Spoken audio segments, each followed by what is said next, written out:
हम्म।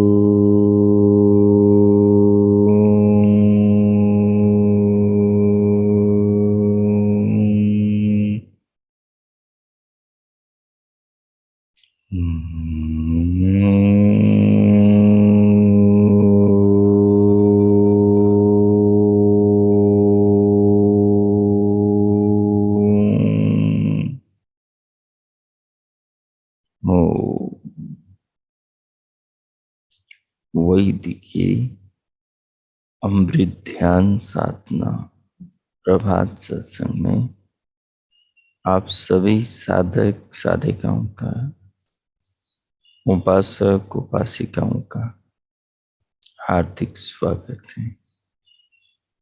आइए, पूर्व की भांति आज के ब्रह्म मुहूर्त में भी, आज की ब्रह्म वेला में भी हम उन महान प्रभु पार ब्रह्म परमेश्वर सच्चिदानंद स्वरूप भगवान के महान गुणों का गान करते हुए, उनकी कृपाओं को, उनके स्नेह को अपने जीवन में देखते हुए भगवान के प्रति श्रद्धा के, भक्ति के भावों से अपने हृदय को भरें, अपने अंतकरण को, अपनी आत्मा को प्रभु के भाव में रंगे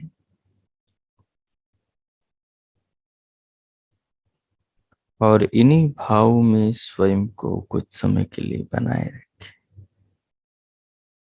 उसके लिए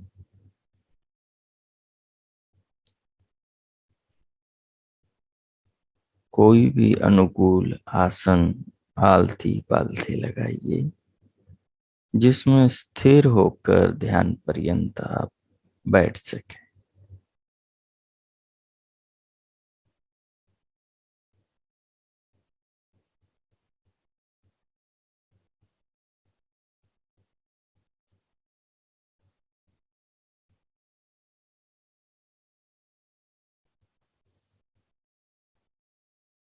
आसन लगाकर, आलथी पालथी लगाकर कमर, पीठ और गर्दन को सीधा करें और सहज रखें। हथेलियों को गोद में और नेत्रों को बंद करते हुए पलकों को सहज करें। तदुपरांत अपने पूरे शरीर का मनोदर्शन करें। मन के द्वारा पूरे शरीर का निरीक्षण करें। पूरी देह को स्थिर आसन में कीजिए और बाहर से भीतर श्वास को, प्राण को लेते हुए उसे लंबा गहरा लयबद्ध कीजिए। श्वास को बाहर से भीतर लेते हुए उसके साथ भगवान के भाव को जोड़ दीजिए। ये श्वास, ये शरीर सब कुछ प्रभु का है। ये क्षण, ये जीवन, ये संसार, ये विश्व सब कुछ प्रभु का बनाया हुआ है। भगवान के प्रति आस्था और श्रद्धा, समर्पण और कृतज्ञता को अपने हृदय में अनुभव कीजिए। श्वास को भीतर लेते हुए शरीर को स्थिर से सिर से पांव तक, शरीर के अवयवों, अंग प्रत्यंगों को सिर से पांव तक श्वास के साथ साथ अनुभव कीजिए। फिर दिव्यनाद दोनों कानों के आकाश में मन को लगाकर सुनिए। दिव्य प्रकाश देखिए।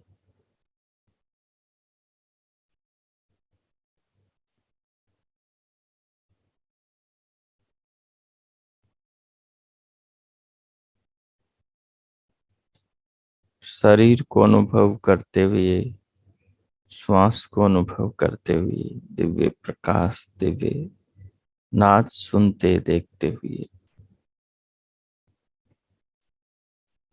2-3 मिनट इस प्रयोग को करें। स्वयं को शांत रखें, प्रभु की भावना में रखें, प्रभु के भाव में स्वयं की आत्मा को अनुभव करें। मैं मौन होता हूँ। 2-3 मिनट ये प्रयोग करें। हो।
ओम।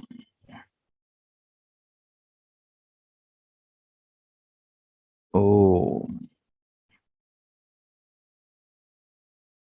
अब इसी प्रयोग को करते हुए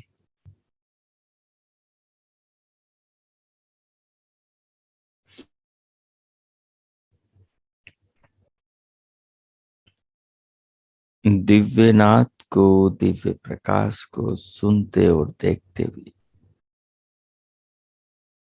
श्वासों को अनुभव करते हुए, प्राणों को अनुभव करते, शरीर के अंग प्रत्यंगों पर अपने ध्यान को ले जाते। अब बाहर से भीतर धीरे धीरे श्वास को पूरा भर के रोकें और फिर अपने मानस में मन ही मन में प्रभु नाम का मानसिक जप करें। 2-3 मिनट तक भगवान के नाम का जप करें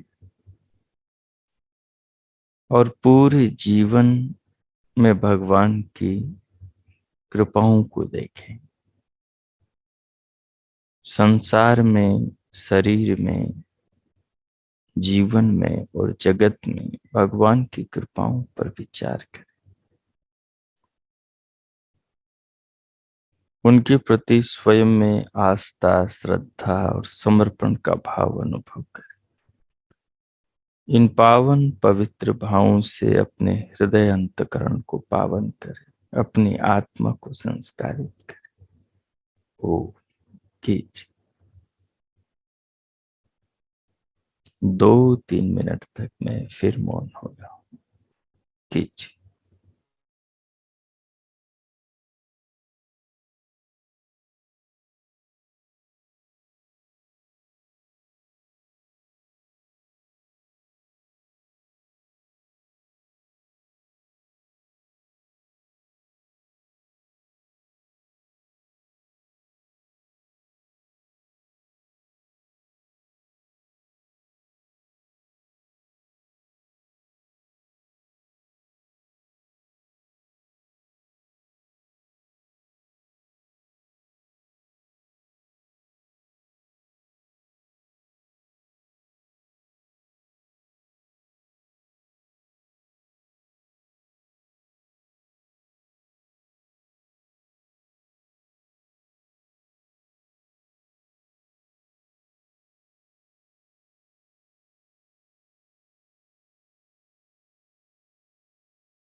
ओ,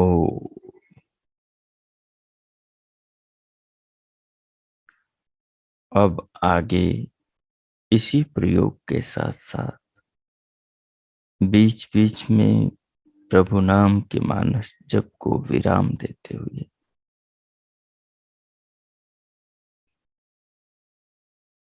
परमात्मा की कृपाओं का चिंतन करें।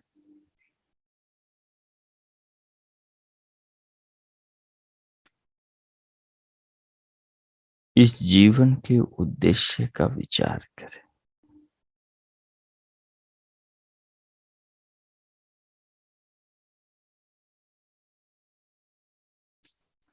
जीवन में कितना ज्ञान प्राप्त हुआ, कितना स्वयं को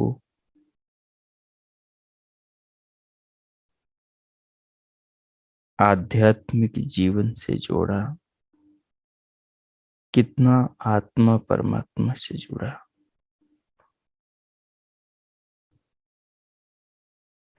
कितनी जीवन को लेकर स्पष्टता और संतुष्टि है।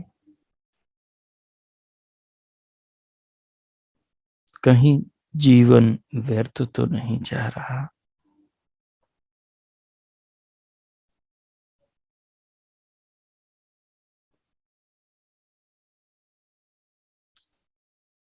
जीवन का क्या अपनी नजरों में पूरा सदुपयोग हो रहा है?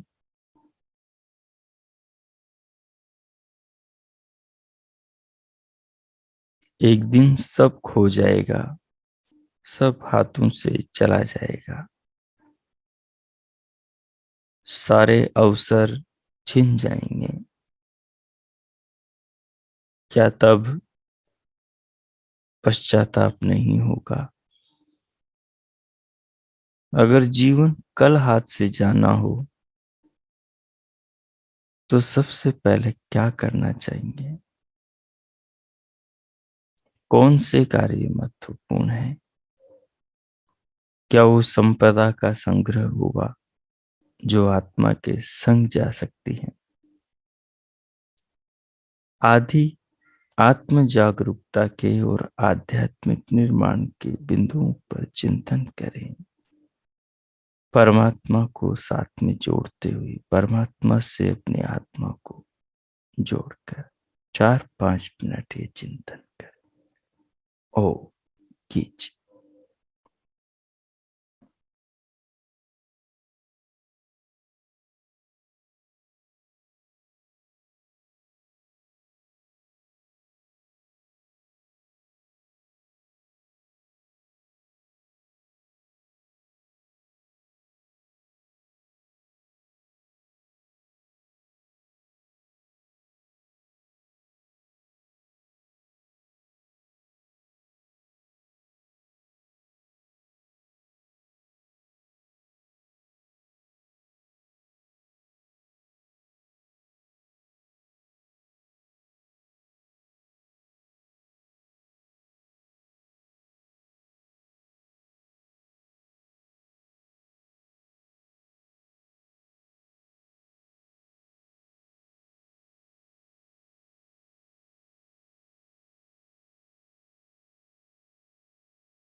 हो।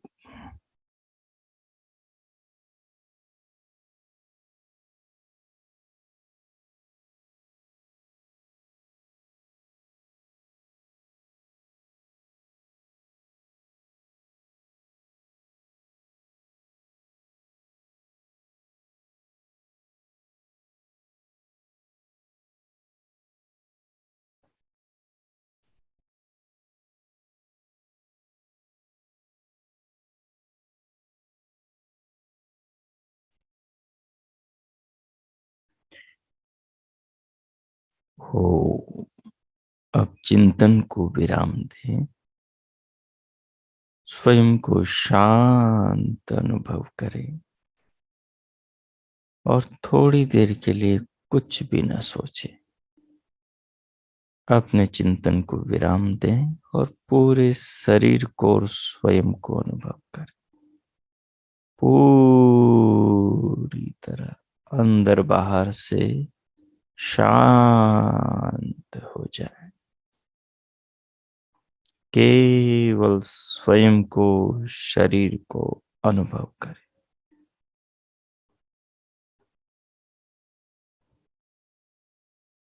कोई विचार नहीं, कोई चिंतन नहीं।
हो।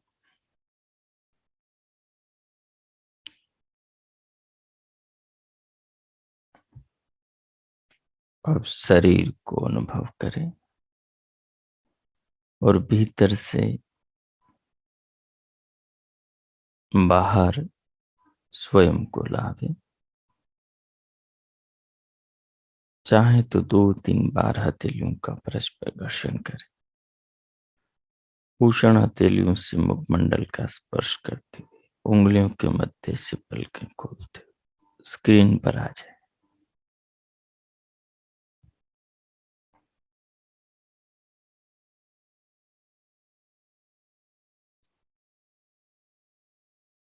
हम पीछे से श्वेताश्वतर उपनिषद का अध्ययन करते चले आ रहे हैं। श्वेताश्वतर उपनिषद में हमने प्रथम अध्याय में ऋषियों के विचारों को समझा और ऋषि क्या चिंतन कर रहे थे कि ये जगत का कारण कौन है, किसने इस विशाल विश्व का निर्माण किया है।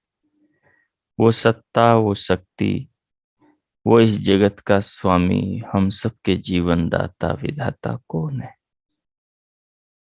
या स्वतः ही जगत बन गया तो उसका सार निकला कि ब्रह्म नाम की कोई सत्ता, कोई शक्ति है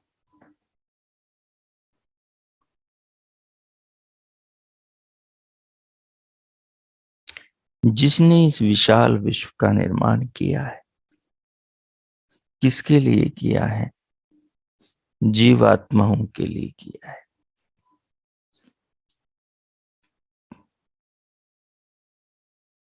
किस कारण से? मुक्ति की प्राप्ति कराने के लिए, स्वयं के स्वरूप को, अपने स्वरूप को और जगत के स्वरूप को जानने के लिए संसार को बनाया है। संसार के द्वारा मुक्ति की प्राप्ति कराना, परम आनंद की प्राप्ति कराना, जन्म मरण के बंधनों से छुड़ाना उद्देश्य है। संसार में तीन ही सत्ताएं हैं, तीन ही शक्तियां हैं।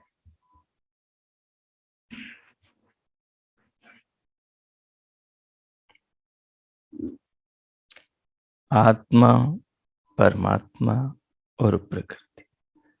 आत्माएं अनंत हैं, हमारी दृष्टि से अनगिनत है। परमात्मा एक है और प्रकृति जड़ है, परिणामी है। उसी से निर्मित ये सारा संसार है।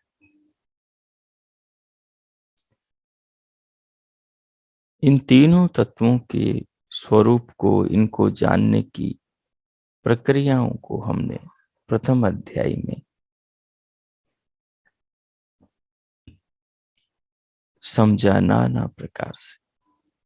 अब द्वितीय अध्याय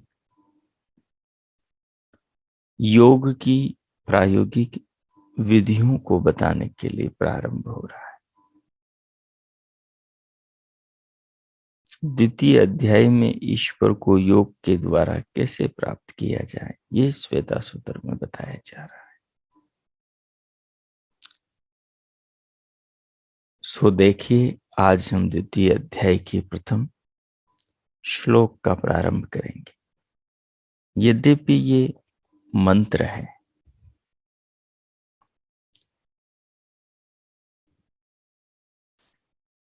सो पहले मंत्र का उच्चारण करेंगे। युञ्जानः प्रथमं मनस्तत्त्वाय सविता धीयः अग्निर्ज्योतिर्निचाय पृथिव्या अध्यापरत्।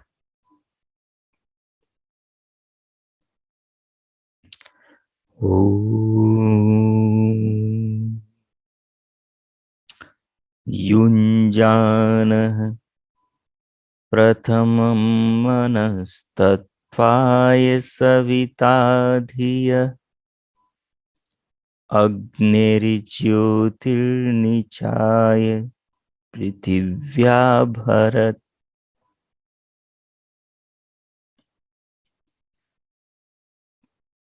प्रथमम, ऋषि कहते हैं कि प्रथमम सर्वप्रथम उस महान प्रभु ने, जगत उत्पादक सविता ने। सविता कौन है? जो सकल जगत की उत्पत्ति करता है। सकल क्या है? जो भी आंखों से दिखाई देता है, कानों से सुनाई देता है, नाक से सूंघने में आता है, रसना से चखने में आता है, त्वचा के स्पर्श में आता है, पांव से नापने में आता है, हाथों के संयोग वियोग से बनने और बिगड़ने में आता है। जो भी ज्ञानेंद्रियों, कर्मेंद्रियों से, मन से, अंतकरण से, शरीर के द्वारा आत्मा के जानने में, अनुभव करने में आता है, वो जो जगत है, वो जो संसार है, वो जो विश्व है, वो जो पंचभूत हैं, पांच भौतिक वस्तुएं हैं, वो सब सकल है। जो सकल है वो जगत है। जगत जो गतिमान वस्तु है, उसको जगत कहते हैं। संसार की हर वस्तु में गति है, हर वस्तु परिणामी है, हर वस्तु परिवर्तनशील है, हर वस्तु सृजन से विनाश की ओर भाग रही है और विनाश से पुनः नवीनीकरण की ओर भाग रही है। इन वस्तुओं को एक ठीक दिशा में ले जाने वाली शक्ति, अपने नियमों में इनको बनाने वाली, रखने वाली, अपनी व्यवस्था में चलाने वाली सत्ता का नाम सविता है। जगत के पिता का नाम हम सब की माँ और परम पिता का नाम, परमात्मा का नाम सविता है। तो कह रहे हैं उस जगत उत्पादक सविता ने सर्वप्रथम उस परमात्मा ने सर्व ज्ञानमय वेद के रहस्य को, सर्व ज्ञानमय यानी जो समस्त ज्ञानों का सागर है, अनंता वै वेदा, वेद का ज्ञान अनंत है।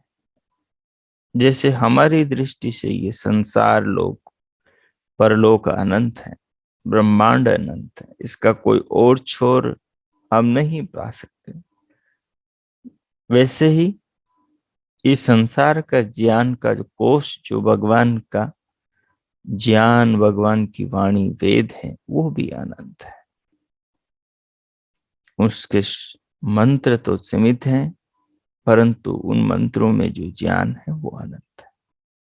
तो कहा सविता परमात्मा ने सर्व ज्ञानमय, सर्व ज्ञान के सागर उस वेद के रहस्य को और सृष्टि विज्ञान को,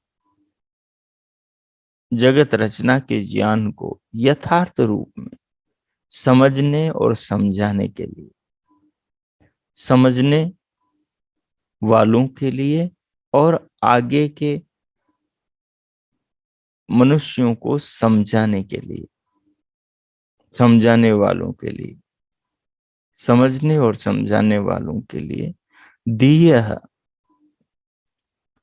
उन ऋषियों की बुद्धियों को, समझने और समझाने वाले ऋषियों की बुद्धियों को मनस्तत्वाय, चिंतन मनन करने के लिए प्रेरित किया।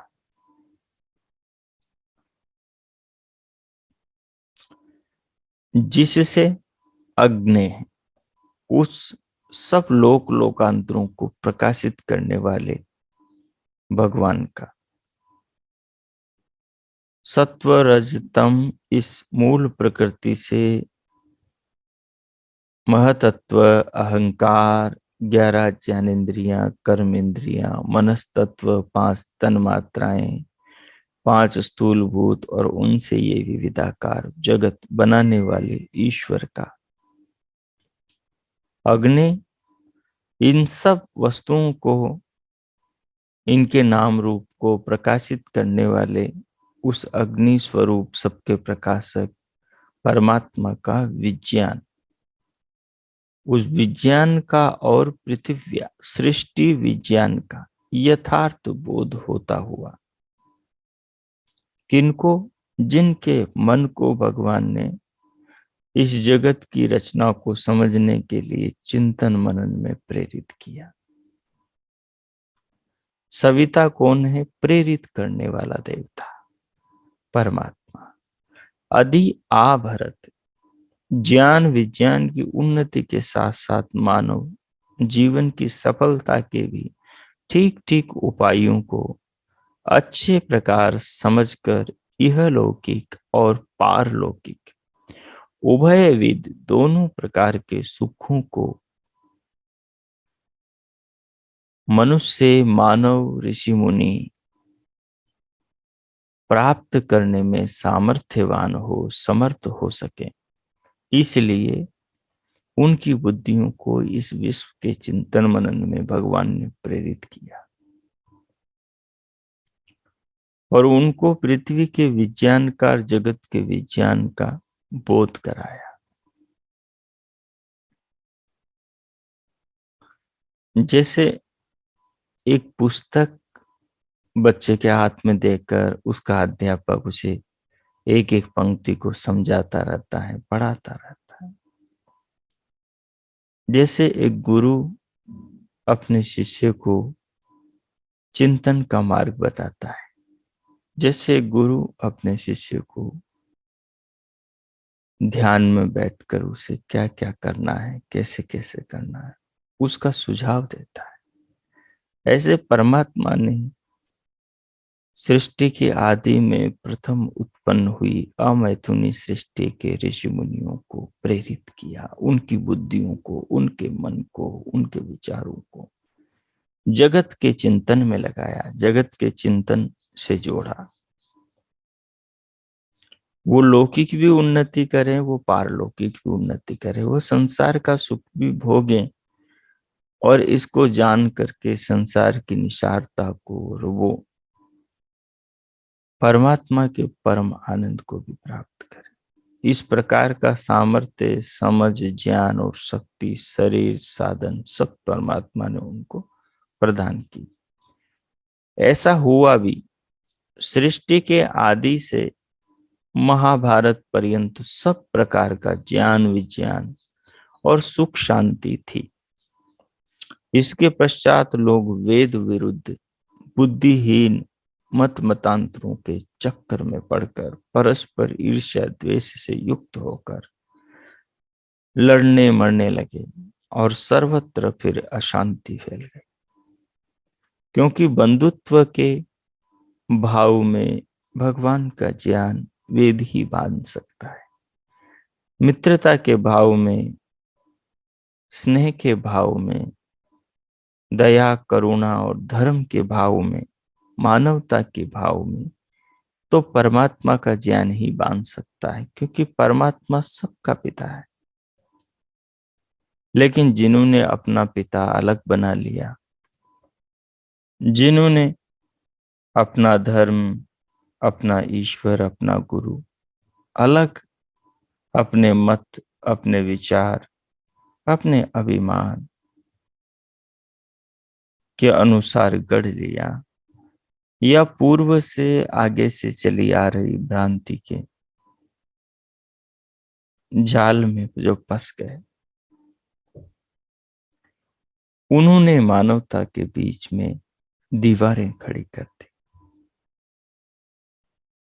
और उन दीवारों ने मानव को एक दूसरे का शत्रु बना दिया। मानव का सबसे बड़ा दुश्मन है आलस्य, प्रमाद, निद्रा, तंद्रा। जिन बातों से उसका जीवन व्यापक होता है, सबसे जुड़ता है, समत्व के भाव में उतरता है, व्यक्ति जब उस ज्ञान के प्राप्ति में प्रमाद करता है तो उसकी बुद्धि दूषित होती है। बुद्धि जब व्यक्ति की दूषित होती तो वो अनिष्ट चिंतन करता है। अनिष्ट चिंतन में राग, द्वेष, काम, क्रोध, लोभ, लालच, प्रमाद, आलस्य, ये सब दुर्गुण आ जाते हैं। और इन्हीं दुर्गुणों के चलते मानवता का, स्वयं का और स्वयं के स्वजनों का, समाज का, विश्व का दुश्मन बन जाता है। उसके कार्यों का, उसके व्यवहारों का क्या लोक पर और उसके परलोक पर प्रभाव पड़ेगा,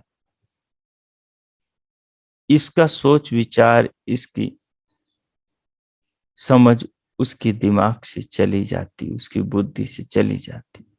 क्योंकि व्यक्ति जैसा चिंतन करता है, सोचता विचारता है, वैसा ही होता चला जाता है। उसी के परिणाम स्वरूप आज पूरी धरती पर एक दूसरे की दुश्मन मानवता बनी हुई है और शांति, अमन, चैन के लिए पूरी धरा आज भी त्राहिमाम त्राहिमाम कर रही। पूरा ये संसार, पृथ्वी के लोग सब बारूद के ढेर पर बैठे हुए हैं, क्योंकि मनुष्य के अहंकार ने अपने अपने घेरे, अपने अपने परिधियां, अपने अपने मत मतांतर, अपनी अपनी मान्यताओं के अनुसार अपने अपनी जाति, वर्ण सब बांट लिए हैं। उसके कारण जगत में सब और अशांति और तनाव है। जब सारा लोग, सारा संसार, सारे मनुष्य वेद की दृष्टि से देखेंगे, सोचेंगे, खाएंगे, पिएंगे, पहनेंगे, रहेंगे, जीवन जिएंगे, तो फिर से इस विशाल विश्व में सब और सुख शांति का साम्राज्य होगा, सब और बंधुत्व भाईचारे का विस्तार प्रसार होगा।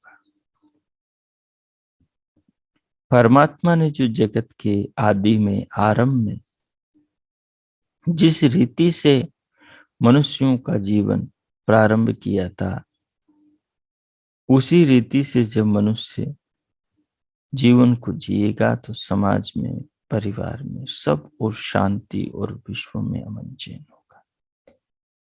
इसलिए हमें क्या करना चाहिए? सर्वप्रथम जो परमात्मा का उपदेश हुआ, प्रथमम सर्वप्रथम, उस जगत उत्पादक सविता परमात्मा ने सर्व ज्ञानमय वेद के रहस्यों को ऋषियों के हृदय में प्रकाशित किया, जिन्हें समझना और आगे लोगों को समझाना था।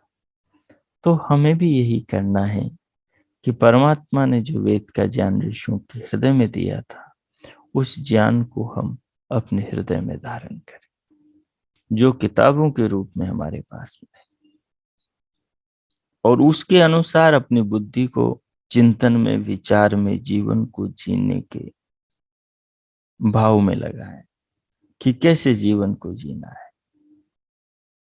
और जो सर्व प्रकाशक परमात्मा ने इस जगत को और हमारे जीवन को प्रकाशित किया है, सोचने समझने का, उत्थान का, कल्याण का अवसर दिया है, उस अवसर का हम सदुपयोग करें।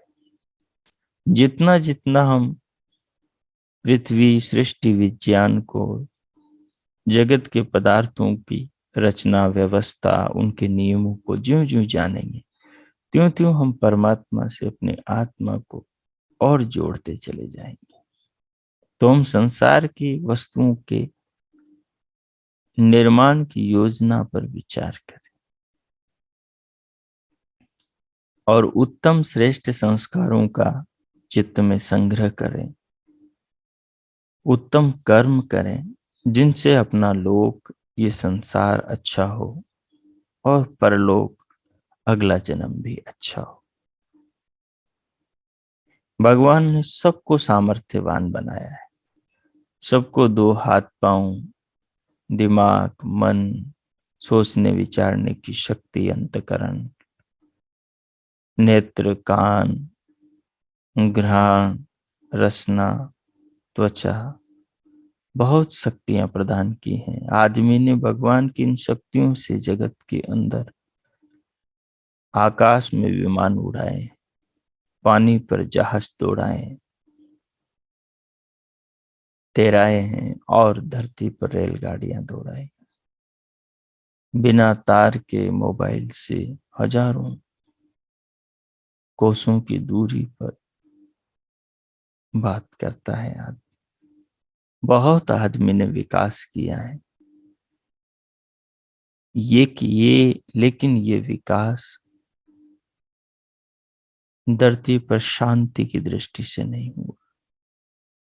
हमें इस प्रकार का चिंतन करना है कि धरती पर शांति हो, सबके मन में शांति हो, निर्भयता हो, अपनापन हो। इस पहले मंत्र से हमें ये भाव लेना है, क्योंकि ज्ञान की वृद्धि, आत्मा की शांति, मुक्ति की प्राप्ति तो तब होगी जब राष्ट्र सुरक्षित होगा, जब सीमाएं सुरक्षित होंगी, जब अपना आत्मा सुरक्षित होगा।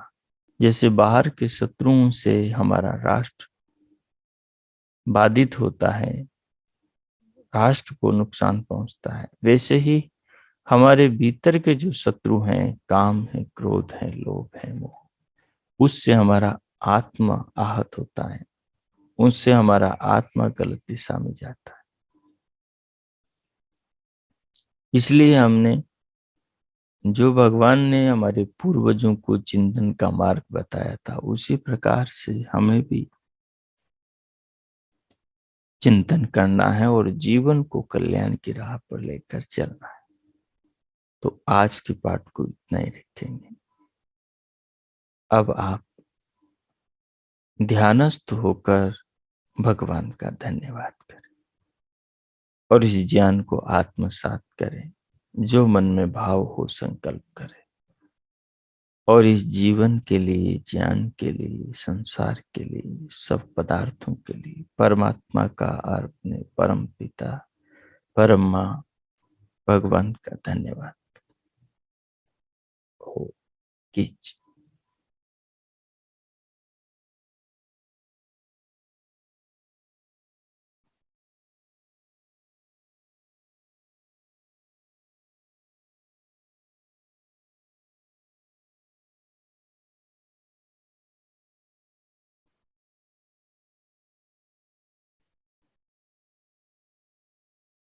इस प्रकार परमात्मा का धन्यवाद करते हुए अब हम भगवान के भाव में स्वयं को बनाए रखते हुए शांति पाठ करें। ओम ओम ओम शांति शांति शांति।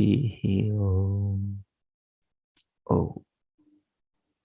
आज का आप सबका दिन शुभ हो, मंगलमय हो। प्रभु से सबके लिए बहुत बहुत मंगल कामनाएं, बहुत बहुत शुभकामनाएं। हम भगवान की ज्ञान के अनुसार जीवन को जिए और ज्ञान के द्वारा जीवन के सभी दुखों को दूर करें। स्वयं भी सुखी हो, परिवार और समाज और विश्व को सुखी करें। सबके लिए हम शिव बने, शिवा बने, कल्याणकारी बने, जीवन को सफल बनाए। भगवान से मिली शक्तियों को, साधन को, शरीर को, आयु को अपने कल्याण में और लोक के कल्याण में लगाए। पुनः परमात्मा से सबके लिए बहुत मंगल का। इति हो।